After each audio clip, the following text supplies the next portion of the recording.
योगी बोले, महाराणा प्रताप और शिवाजी असली नायक जिन्होंने अकबर औरंगजेब के बेमौत मरने को मजबूर किया। नोएडा में माइक्रोसॉफ्ट कैंपस का उद्घाटन। सीएम योगी आदित्यनाथ ने शुक्रवार को नोएडा में महाराणा प्रताप प्रतिमा का अनावरण किया। योगी ने सपा नेता अबू आजमी का नाम लिए बगैर कहा, जो लोग राष्ट्रनायकों को सम्मान नहीं दे सकते वे किसी मानसिक विकृति के शिकार हैं, उनके इलाज की आवश्यकता है।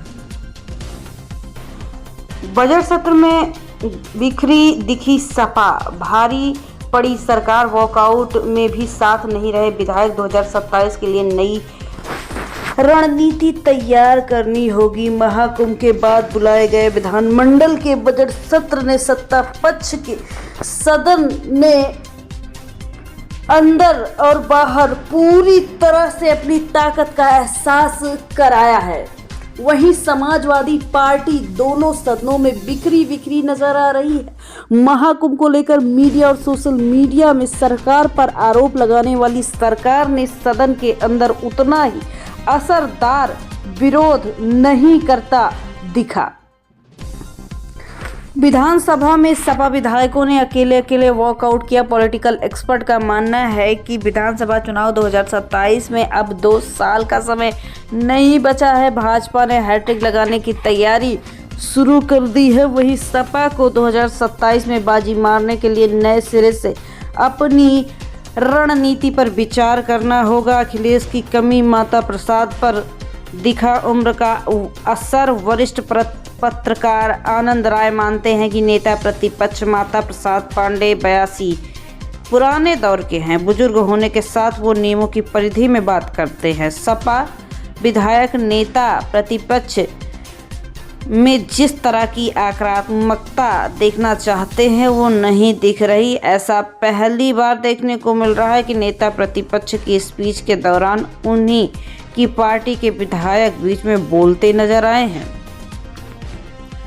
आनंद राय का मानना है कि संसदन में सपा की कमजोरी के पीछे अखिलेश यादव की गैर मौजूदगी सबसे बड़ा कारण है। अखिलेश यादव सदन में रहते थे तो सपा विधायकों का उत्साह बना रहता था। उनमें अपने नेता के सामने सक्रियता दिखाने की ललक रहती थी, जो इस बार देखने को बिल्कुल भी नहीं मिली है। चेहरे पर घूंघट, हाथ में लठ, निशाने पर हुरियारे। 10 क्विंटल गुलाल उड़ा। हेलीकॉप्टर से फूल बारिश, बरसाना की लठमार होली। चेहरे पर घूंघट, हाथ में लठ, सामने ढाल लिए नंदगांव के हुरियारे। बरसाना में लठमार होली का कुछ ऐसा नजारा रहा। शनिवार को नंदगांव से आए श्री कृष्ण के सखाओं पर बरसाना के हुरियारों की लाठी बरसाई गई। देश दुनिया से 10 लाख टूरिस्ट इसे देखने के लिए पहुंचे। काशी में नरमुंडों की माला पहन शिव तांडव करेंगे नागा। 11,000 चिताओं की राख से खेली जाएगी मसाने की होली। महिलाएं शामिल नहीं होंगी। धधकती चिता के बीच रोते बिलखते लोग। वहीं पर चिता की राख से होली खेलते शिवगण। काशी में मसाने की होली कुछ ऐसे होगी। मणिकर्णिका और हरिश्चंद्र घाट पर नरमुंडों की माला पहने शिव के गण नृत्य करेंगी। 11,000 चिताओं की भस्म से होली खेली जाएगी। महाकुंभ संपन्न होने के बाद काशी पहुंचे 5,000 से ज़्यादा नागा साधु। योगी बोले, संबल सीओ ने ठीक कहा, जुमा 52 होली एक। पुलिस अफसर पहलवान है, अपने लहजे में बोलेगा तो कुछ को बुरा लग सकता है। सीएम योगी ने संबल सीओ अनुज चौधरी का खुलकर समर्थन किया। योगी ने कहा, जो हमारा पुलिस अधिकारी है वो पहलवान रहा है, अर्जुन अवार्डी है, पूर्व ओलंपियन रहा है। अब पहलवानी के लहजे में बोलेगा तो कुछ लोगों को तो बुरा लग ही सकता है, लेकिन जो बात है उस बात की सच्चाई को स्वीकार कर लेना चाहिए। योगी ने कहा, होली एक दूसरे की भावनाओं का सम्मान करती है। स्वाभाविक रूप से जुमे की नमाज हर शुक्रवार को होती है। होली साल में एक बार होती है तो इसे प्यार से समझाया गया है। मैं धन्यवाद देना चाहूँगा उन लोगों का जिन्होंने बयान जारी किया है। भाई देखो, पहले होली का आयोजन होने दो। 14 मार्च को होली है, 2 बजे तक होली खेलने दो, फिर आप 2:30 बजे नमाज पढ़ लेना। जुमे की नमाज स्थगित हो सकती है, योगी ने कहा। बहुत सारे मुस्लिम धर्मगुरुओं ने भी इसके बारे में पहले आह्वान और अपील कर दी है कि हम लोग इसे मानेंगे, क्योंकि होली साल में एक बार पड़ती है। जुमे की नमाज तो हर सप्ताह पढ़नी होती है।